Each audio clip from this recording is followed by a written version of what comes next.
ગુજરાતમાં કોંગ્રેસ એક્ટિવ મોડમાં જોવા મળી રહી છે। ગુજરાત કોંગ્રેસના પ્રદેશ અધ્યક્ષ અમિત ચાવડાનું નિવેદન સામે આવ્યું છે, જે ચર્ચાનો વિષય બન્યો છે।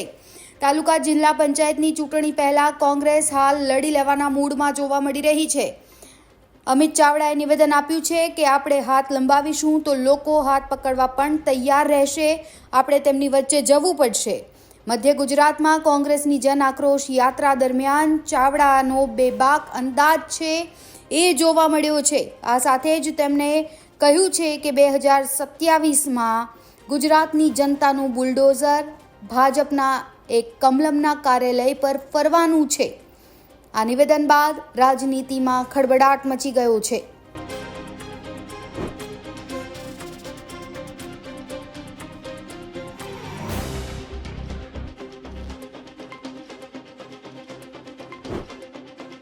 હમણાં 2 મહિના પછી તાલુકા પંચાયત, જિલ્લા પંચાયત, નગરપાલિકા આવવાની છે। અત્યારથી કમર કસીએ।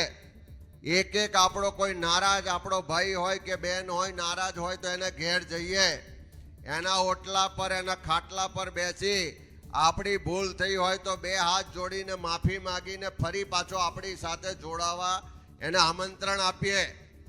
આપણે ફરી પાછો હાથ લંબાઈશું તો સામે લોકો જોડાવા માટે તૈયાર છે। હું આખી યાત્રાના અનુભવથી કહું કે પહેલા ઉત્તર ગુજરાતમાં 1300-1400 કિલોમીટર ભ્રમણ કર્યો અને આ મધ્ય ગુજરાતમાં પણ ફાગવેલથી શરૂ કરી છે 20 તારીખે।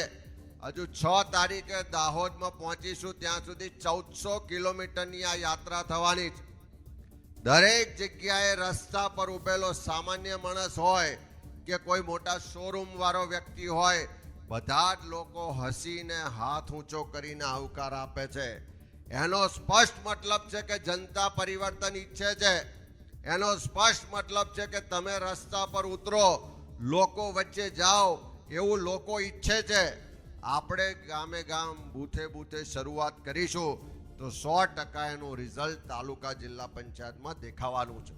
અને એકવાર તાલુકા જિલ્લા પંચાયતમાં રિઝલ્ટ લાવો, આખા ગુજરાતમાં બુલડોઝર ફરી વળશે। અત્યારે આ લોકો ગરીબોના ઘરો પર બુલડોઝર ફેરવે છે।